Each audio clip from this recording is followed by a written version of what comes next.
We are going to start in 30 seconds, so be prepared. Sorry? So this second talk is, the title is The Public and the Private, the actors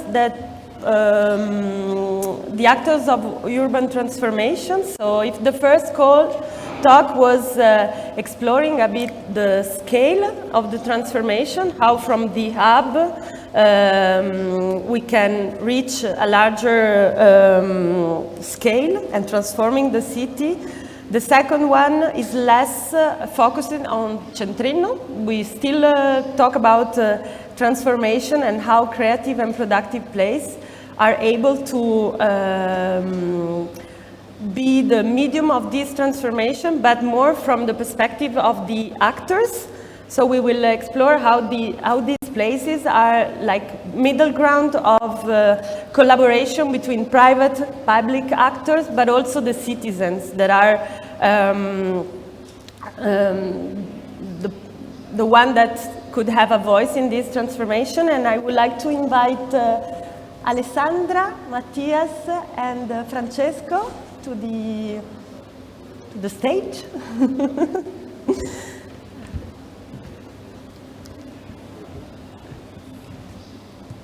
We will start with Alessandra. She's a senior researcher at Fab Lab Barcelona, and so she will start presenting a little bit herself, and I think we will have a video. And go, Alessandra, please. Welcome to Fab Lab Barcelona.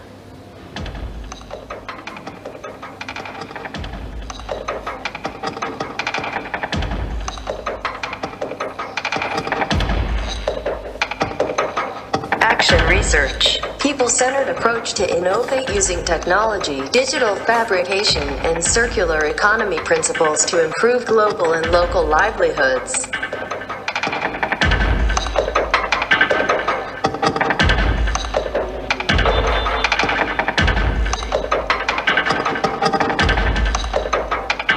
Education. Contemporary learning programs to support growth and innovation to achieve goals and understanding for future challenges.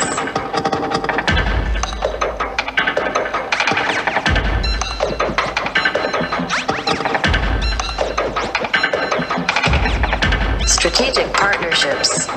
Helping organizations to foster a dynamic, authentic, humane, and sustainable culture of innovation.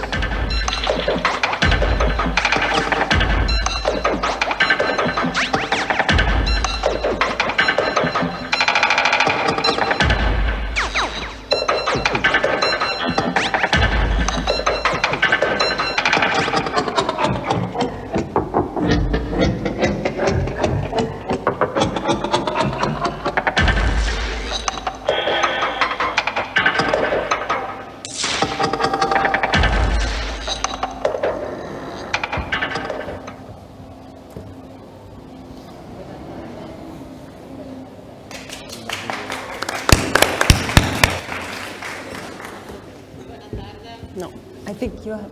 This one? Yeah, and you have to open it. Yep. Ahora sí? Yeah.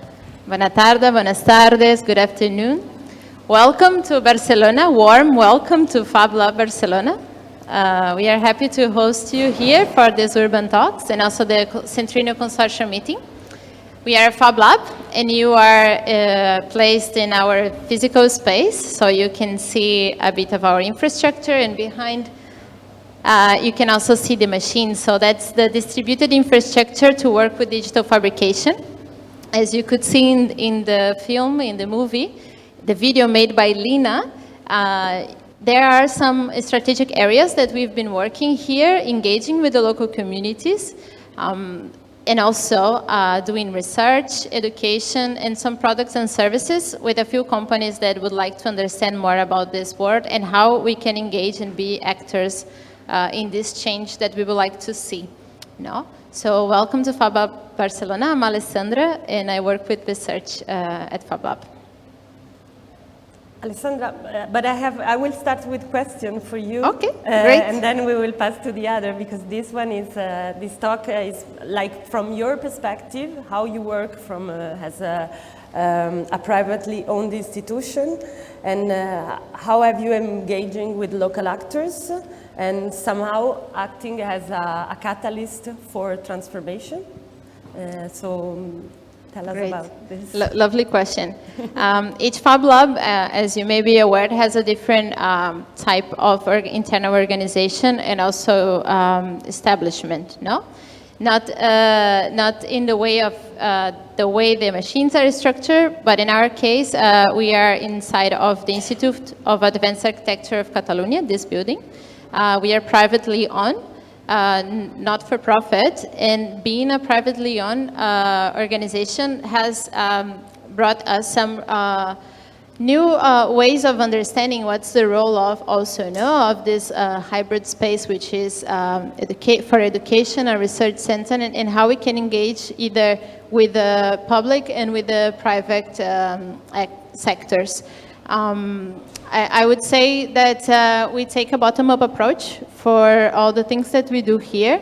So we try to engage from the early stages of new projects, from the ideation phase when we are doing a new research project or new localized interventions in the context, that is engaging with a community of practice. So either a community that already exists, working in a certain topic, who is already interested in a certain topic, and considering the idea of tackling some social or environmental problem that we would like to address. So engaging with these local actors and seeing how that can be empowered, how we can enable the local community to make a different and perhaps more valuable impact in the world. We have many European projects, and that's public funding. And from this opportunity that we have, we try also to embrace the distribution of this opportunity with the local actors. So a few of you were able to visit some of these spaces in the community. So perhaps you know Leka, which is a local restaurant, which is here at the corner, or Biciclot, which is another establishment, which is part of our work that is trying to give better social use of the land here in Poplenot. You might have seen different spaces in this area, which is where we make most of our prototypes. And if I can say something about this area, you might have seen many cranes around. So you see that is an area under development, Poplenot. So they are, since the year 2000, advancing a plan here, which is called the 22 at. And in the 24 year, they review the plan, and that's an urban plan for an economic development of this region now, and it brings some challenges that we might be familiar with, as speculation, as gentrification, and since, well, we have been here for 15 years now, Fab Lab Barcelona, we have been also learning how to engage with this territory and how we can actually bring these European projects and the projects that we are engaging to make an impact for and with the local people. The plan has been reviewed, and our critiques and also what we believe is that we can empower local actors to have plans that are going to cope more with the narratives that we are trying to build and that are already existing in the neighborhood. There are many people dreaming with a different urban development plan for the region in the Poplenot neighborhood, in the San Martí district. So how can we become a part of this solution is a question that we always try to address with the opportunities that we have here at the lab. So you might have the opportunity to meet some of the people that are engaging with Centrino and beyond in other projects. And you perhaps have had the opportunity to grasp that spirit and that willingness to make a change. So we act more or less as a magnet of like-minded people that have different backgrounds, multidisciplinary approaches, and can combine arts, technology to make innovations and prototype some ideas that we can test, experiment, fail, learn from it, reset, try again, and put this in a context. So situated innovation is super important for us.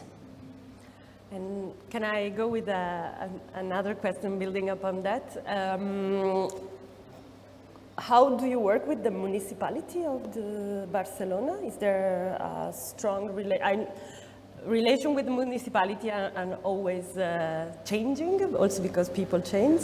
And since you are here since 13 years, you were saying?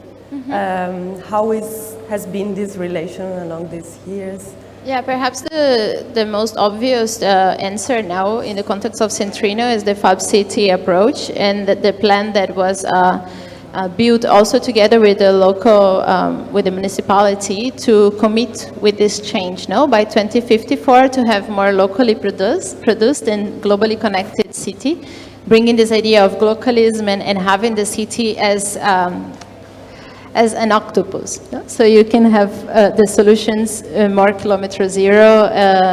In this sense, the municipality was active in engaging with this narrative and trying to co-create these ideas. But it goes beyond that for sure. In relation to the urban development aspect, now there is an open call, for instance, of Beat Habitat for actors as us that would like to contribute to reshape the 22 plan and come up with some new solutions. A few of you were able to visit Cal Allier, which is just in the neighborhood, is a space that is owned by the Ayuntamiento, municipality, and we try to engage and bring this perspective to the table, like in this type of dialogue of proximity. So that's one example. Other example that we can give is our work, for instance, that is closer to my recent involvement in food and tech. So we are exploring how food is central, and I know that in Paris you're also doing a lot on this matter. So last year Barcelona was the world capital for sustainable food. There were more than 670 projects going on. It opened up so many opportunities and new things that could be done in this sense of food. And we adopted, or we decided to embrace this niche, which is food and tech, and enlarge this dialogue from here. So we participate in spaces like the Food Council, let's say, as Agropolis. It's a space that is also facilitated by the municipality.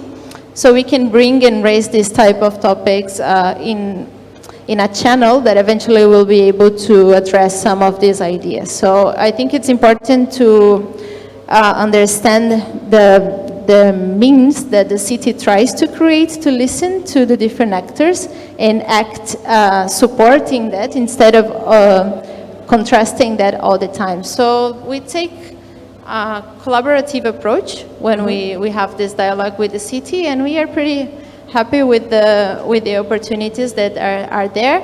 Not enough, it will never be, I guess. Yeah. So let's keep trying our best, and we are one actor in this ecosystem. Yeah, thanks. You mentioned a sort of need of alignment between the objective of a municipality and what, like, more bottom-up initiatives are trying to answer at the more neighborhood and level. Francesco, I would like that you present yourself. I know that you are part of Volumes, which is an innovation lab, and you tell us about the relation that you have built along this year with within the Fab City movement in Paris, and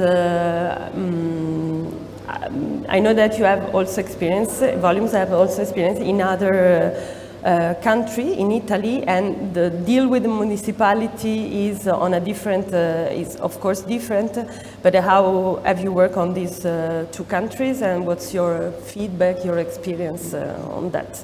Okay. very big question. Yeah, I know. So, Francesco, I'm founder and director of Volumes, which is, as you say, an innovation laboratory based in Paris. We started 7 years ago by simply, or not simply, I don't know, but creating a hub for, let's say, open innovation, which ended up being the first food lab privately owned in Paris, maybe in Europe, I don't know.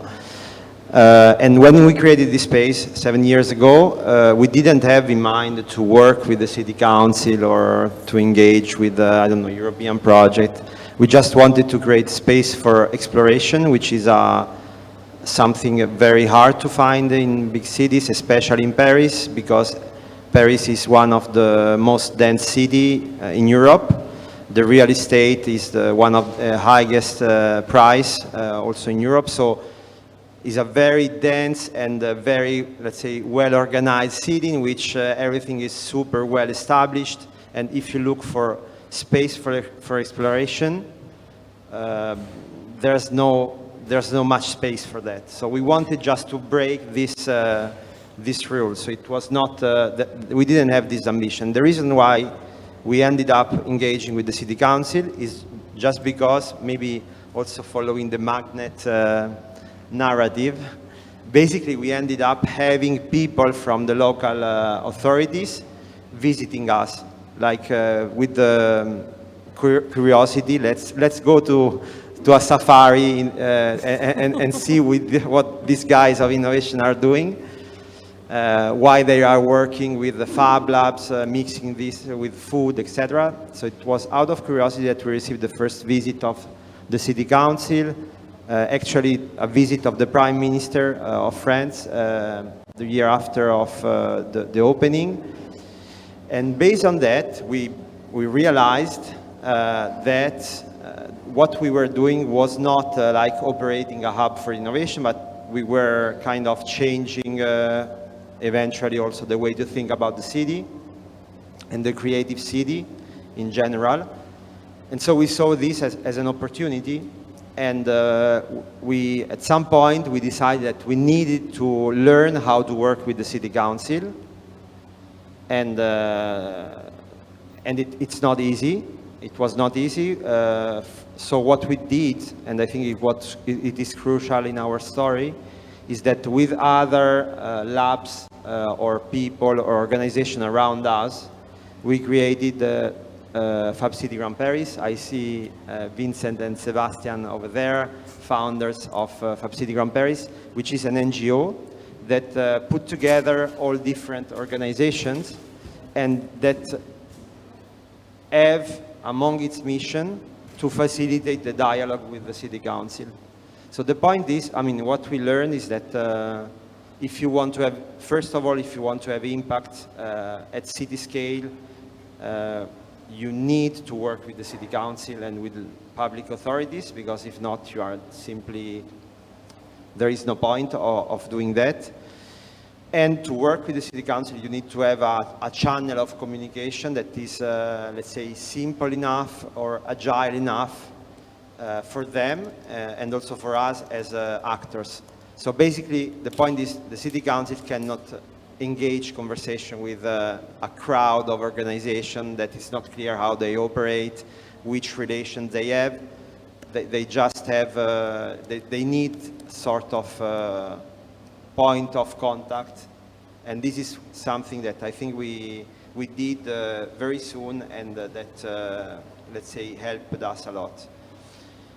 And the challenge after that is what we are engaged with in Centrino, which is doing the step further, meaning creating a hub that is completely dedicated to this collaboration of, let's say, between local authorities, citizens, and private companies, which is the Fab City of Paris, that will be open officially soon in the next few days. We are waiting for some approval.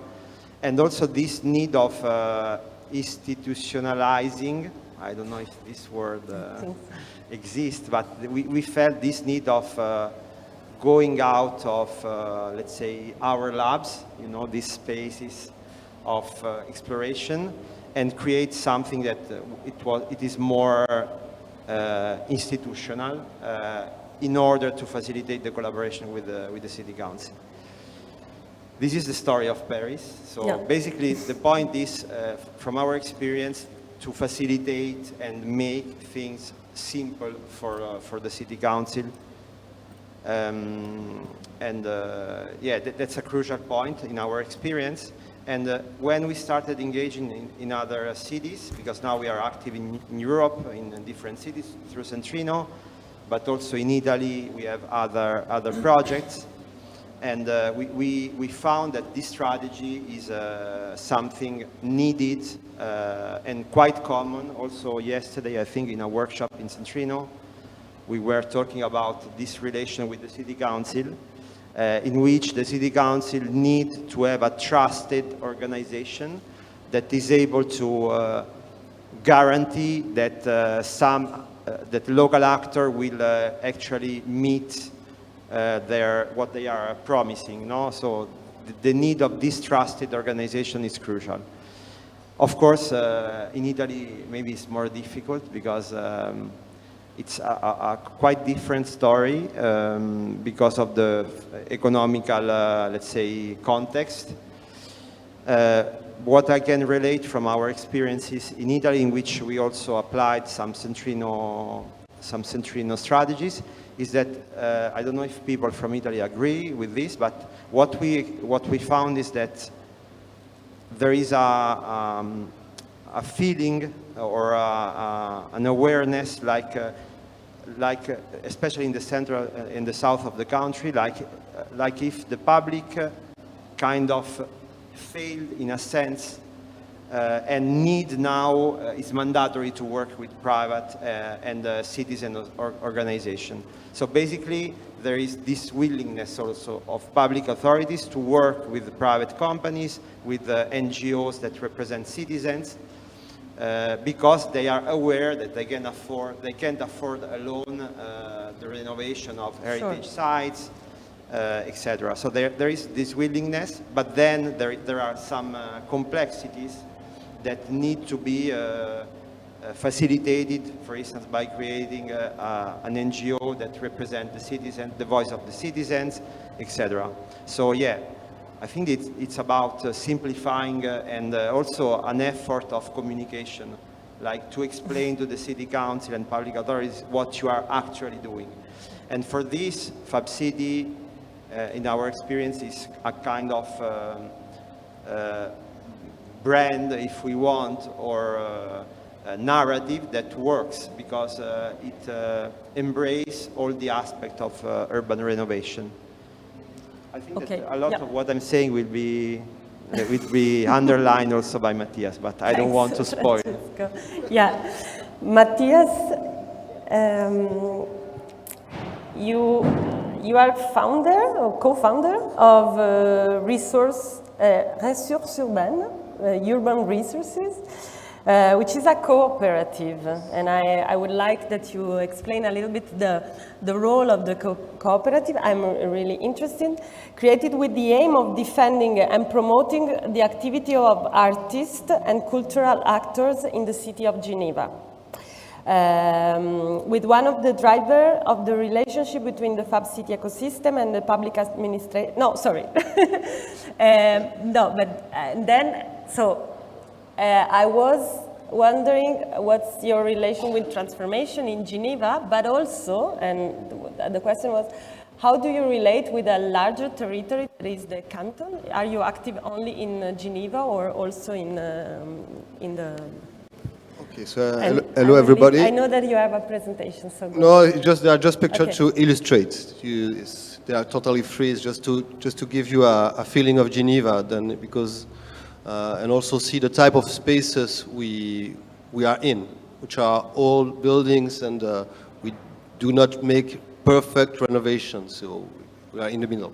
So Ressources Urbanes, I think I will just try to explain what we are as a cooperative. So Years ago, around 7 years ago now, we were a group of former people from the alternative cultural scene of Geneva that faced the rise of the prices in the city and the return of on the investors. So the trend of closing the squats, and there was a crisis of spaces for artists.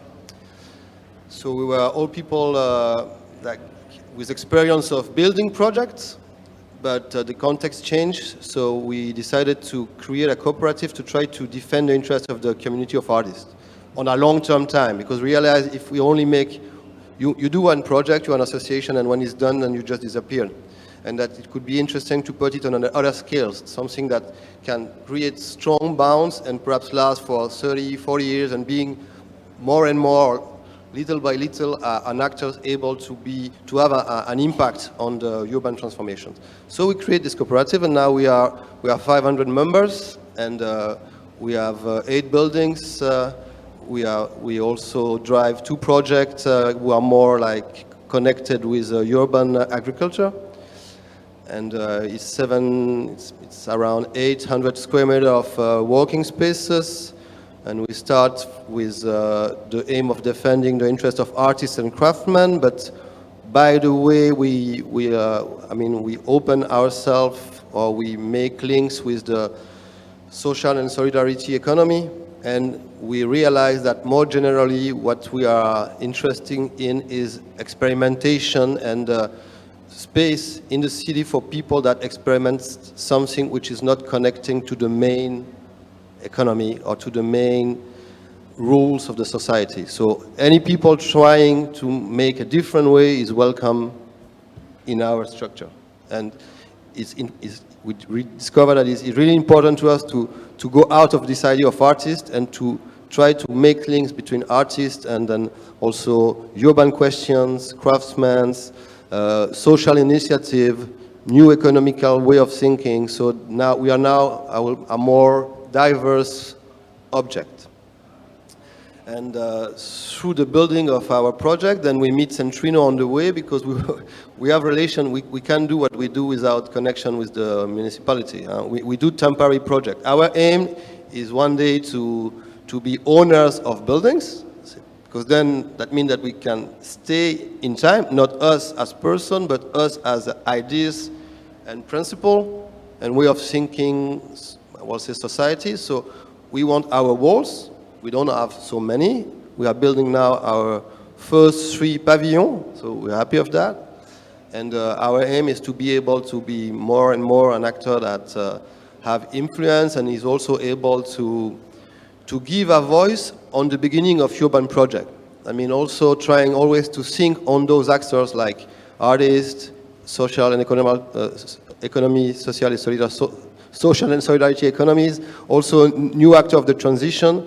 It's not easy for them to find workspaces when you do big real estates like here in Proble now, those new buildings that cost millions and billions, and then the rent will be expensive, and those people, they need spaces to experiment, but they don't have money to pay those rents, but the input, the output they give to the society are so important and so rich and so necessary if we want to go another way, that we have to find a way to give them spaces. So that's more or less our work.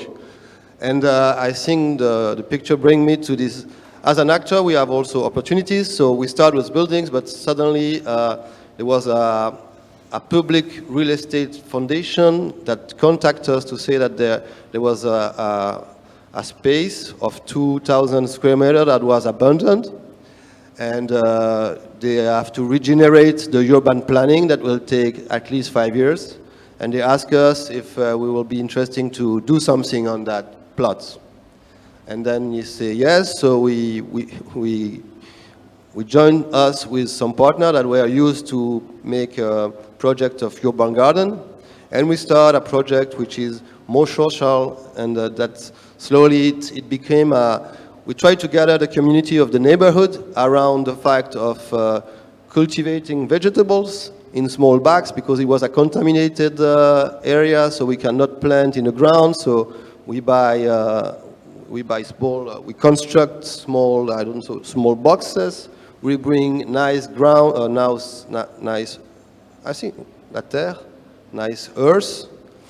And we started with hundreds spaces to cultivate, and then from that part we start to put those people to come together and to drive the project by themselves. So our idea is to slowly let them driving these spaces. So now we are realized that we have never to abandon the people that we invest in some project because it's difficult for them. So we realize that we make some steps backwards too much, also because of the pandemic, and now we have to reinvest the project if we want the project to make step ahead. So I don't know if I really understand your question, but I choose those pictures about this project in a plot ground because there are so many around. So they already destroyed the building, and I think it would be so nice to see a garden or whatever, a space where people just take wood, build together, and then have a space that is their space, even if it's for a short time, 2 years, 3 years, 4 years time, because it's creating bonds, it's creating links. It's the way always ideas come out, new people come together. It's also a space for people like unemployed, elder people, and they come out and they finally find a space to also be an actor of their neighborhood or whole on these small plots, and it's so nice to see it because it's so simple. It's back to simple things. And I missed my time is done? I stopped. No, sorry. It's okay. No, we are not from Fab Lab. The second question was... no, the second question was more how you're working in the larger territory. No, you are focusing on Geneva? Or? So we are, I mean, it's always this question of trust, no? You get the trust where people know you, and you build the trust with time. So then in Geneva we say that we have built this trust. So we have been asked, we've made some small representative mandate in Lausanne just to share some experiences. I will not say that we share knowledge. I say it was more sharing experiences. We say, okay, we have done it this way. Everything is disponible if you want our status. And then we just make a step with those people founding a cooperative in Lausanne that also now have 2 buildings. But we basically work in our city. I think we can also do something in other places, but then it means that we have to stay because you cannot come one day and think that you do a project. I mean, doing a project is being involved. So if I want to do something, for example, myself or one of my colleagues, we want to do something in another city, we have to go there and stay there for a time. If not, it doesn't make sense. Mm-hmm. So we can go share documents, but if we speak about making project, then I think you have to be linked with your territory because that's what it makes sense. Thanks. I have a second question that I would like to ask to all of you, because Francesco mentioned the tendency of institutionalizing this kind of initiative, but at the same time you were mentioning the importance to have the municipality on board. I see a sort of contradiction on this tendency, which I have no the answer, and that's why I'm asking to you. That from one side, those initiatives needs the support of the municipality, but from on the other side, this institutionalization is kind of like standardizing initiatives that, on the contrary, are organic by nature. They like allows for the unexpected. So how can we find a balance on this in order to continue to work with the municipality without having a sort of replication and comply with the rules? Yeah. Yeah. So for us, it's always the question how to deal with those relations, but it's impossible to do. Part of our buildings, there are buildings from the government or from the states, so we cannot enter the building if they didn't give it to us. Or we can squat it, but the squat is not allowed in Geneva anymore. Mm-hmm. So then we have to get the strut, but it didn't mean that we do what they want, but we do what we want. And then we're also able to deal with conflict. and sometimes it's happened. For the moment, we have changed. It's not conflict. It's not conflictual. So, but it can become. And that's the reason we have to bound, I think, to create strong communities. Also, to be able, at the time it's necessary, to be in conflict and try to defend your interest. From my point of view, I don't think that we sell ourselves. Because we are cooperative with ourselves. They don't give us money. They only give us spaces. Sometimes we pay for the spaces. We pay less than the market, but we pay for the spaces. We have our freedom. They are not part of our board. They are just partners. So, and I think it's good to keep this distance. It has to be a distance. The problem can become when we enter the idea of you want to make urban planning, then you can have problem because you need them to have buildings, but then you will criticize them in terms of the way of doing urban planning. That could be your internal conflict. So for ourselves, we decided that we don't make so much politics on the name of Ressources Urbanes. We make politics by action, and then there are other ways to express our ideas. Okay, thanks. Francesca? I like very much what you're saying, and I agree as well. Managing multiple stakeholders and considering in this group of stakeholders also the public stakeholders is a challenge. It brings some difficulties and opportunities. And understanding the nature of your own organization, I think it helps to clarify how these relationships can evolve over time. And it has to be sustainable as much as possible. And I also like the responsibility of understanding the interventions that you do, either with the public sector or with the local actors, that you are starting to agitate a project, a process, and that's a process that needs to continue somehow. So you need to take responsibility over your actions and understand your role, your positionality, be reflective, and do this process with your best intentions, but also using the tools available, engaging with the correct people, and the municipality needs to be there, the public sphere and the private as well, as the academic world as well. They need to be involved in this process. So I would say that managing multiple stakeholders is super important. And how, in our case, we could eventually perhaps give a complementary view on what you said is like how we can contribute to participatory democracy. Our role on facilitating citizen-generated data, how we can bring more of this data that is being produced, all this work with cooperatives, with many organizations that are already acting at the ground, how we can make this visible, diversity and pluralism in a way, no? So I think giving space, helping this collective action and giving the right to the city somehow, no?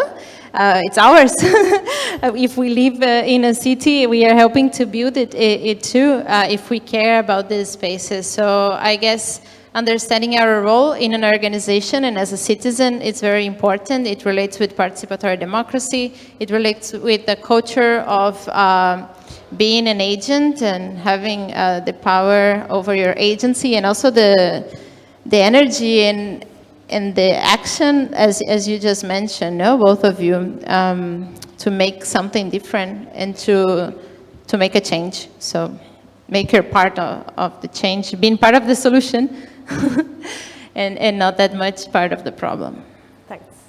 Francesco. Yeah. I will, so the way I understand your question is how do we, until which point we accept that our experimental activities or labs are institutionalized, or let's say the city, the municipality, how we are okay that the local public authorities take advantage of our experimentation by saying that now they are able to do the same thing in a very institutional way. No? So for me, the point here is So for instance, now let me do an example that is specific to France, but very, very, let's say, central to this question. So in France, innovation hubs are called, let's say, third places. I don't know if you are familiar with this expression. Third places are these places in the city that you don't really know what they are. They are not houses, they are not offices. Basically this, no? It can be a lab, kind of school. So if you enter volumes, for instance, our first venue, you enter there, you don't really know if people live there, if there is a kitchen, why there is a kitchen. There are some entrepreneurs, then you see the guy from the startup. So you don't get the point. No? So this is called third place. And in French, it's translated into tiers-lieux, which mean exactly third places. And once, this was innovation, you know.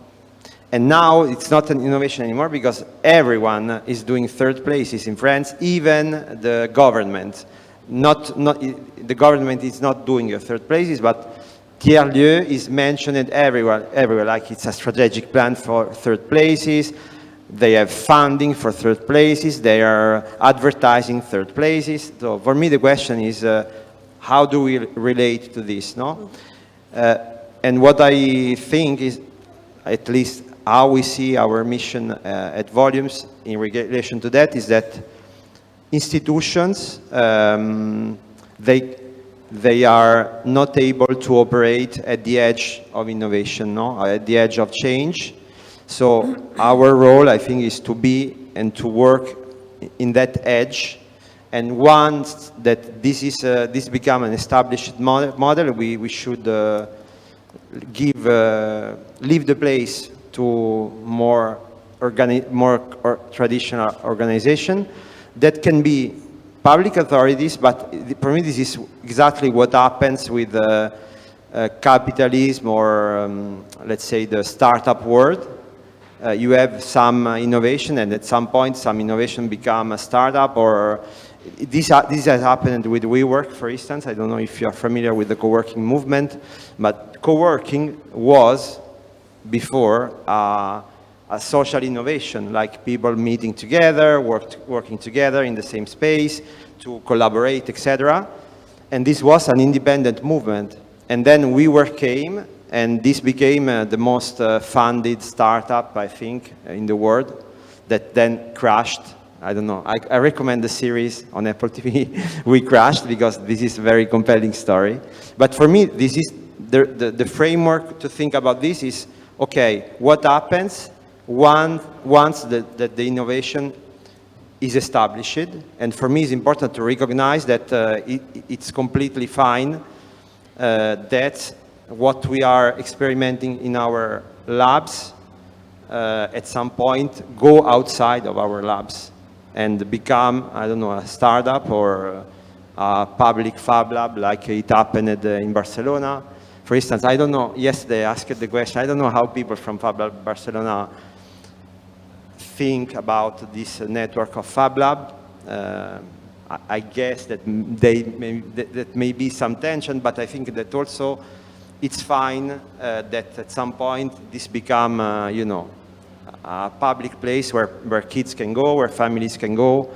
It's open to the public, and I'm sure that once this is established, Fab Lab Barcelona or Volume will keep doing and creating other models. For instance, this is what it's happening now in Paris with the food lab. Mm-hmm. This was started like a super small kitchen, and now it's developing a lot, and maybe tomorrow, I don't know, maybe someone will come and will create a startup out of it, and our role will change to something else. So for me, it's important to recognize that this is the normal trend of innovation. Okay, like a curve. I can react just quickly about the relationship we have with the Ateneos de Fabricación, the public makerspace, and it's a pleasure actually to have all this infrastructure in a city. And Fab Lab Barcelona was engaged in the very early stages to conceive and help to come up with some plans for what is now well established. So just to clarify that, we are very happy that that exists, and I think the more people have access to this type of laboratories and can have access to these tools, the more people will be empowered also to understand the value of using these tools to become whatever they decided to become for themselves. You know? So it's an empowerment space afterwards. So we are happy with the network, and being part of a network is a strength. It's a way that we can share what we do and learn from each other as peers. Thanks. I think we would like to open the question to the public. Yes, I see already some raised hands. We will have time for only one question, so sorry for that. Got it.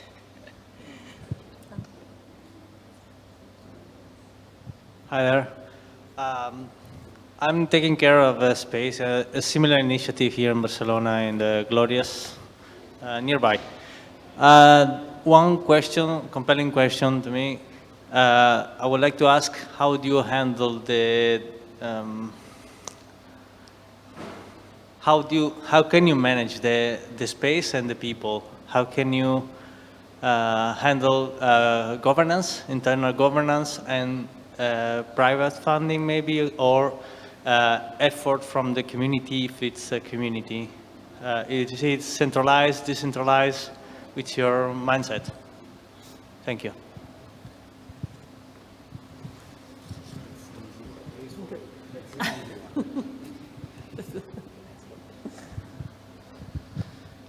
Okay, so as we decide to be a cooperative, we also accept that in a way, as we are big and we have employees, we are a team, so I'm part of the cooperative, I'm a worker.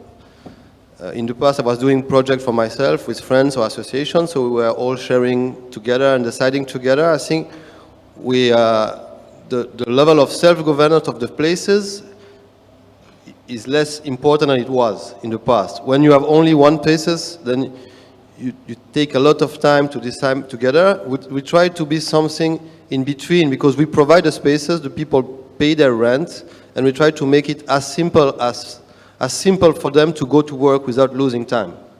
But we also try to keep a space for their ideas, if they wanted to express them. So if we compare about the space we visit in Barcelona those days, we are really less alternative than we were. When we were squads, we were really like all together around the kitchen and picking hours to make decisions. In a way, we accept that we are now a society. We're a company. Our objective is low prices. We work for low prices. And we expect those principles to our members, and I think they understand well. They come to the assembly, there are not so many. Even we realize that when we just want to make assembly to speak about principles, sometimes they even didn't come. Because I think in a way they're comfortable with the idea that they can just go and work.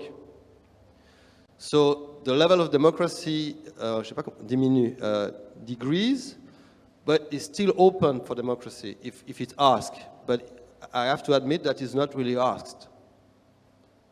Perhaps because we find the right prices, and the prices is the more exclusive things. I think we speak about working places, the problem is the prices. So perhaps when you have low prices, the people accept that is good enough. I don't know.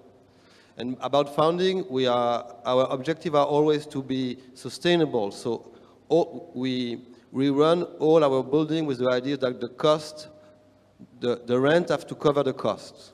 That's the main principle we have. And we don't want to go out of this principle. The fact is, when you enter a building, there's always this time of renovation and all those time of project before you get in, and sometimes you fail. And we get the chance to be supported for that part. And that avoids us to support that part by the user. So it permits us to keep lower price. So that's more or less the system we built. And we have a chance because in Geneva there is a foundation, and this foundation was created to support those kind of initiatives. So they are our founders. to be totally transparent, they give us around 35,000 euro per year just for developing.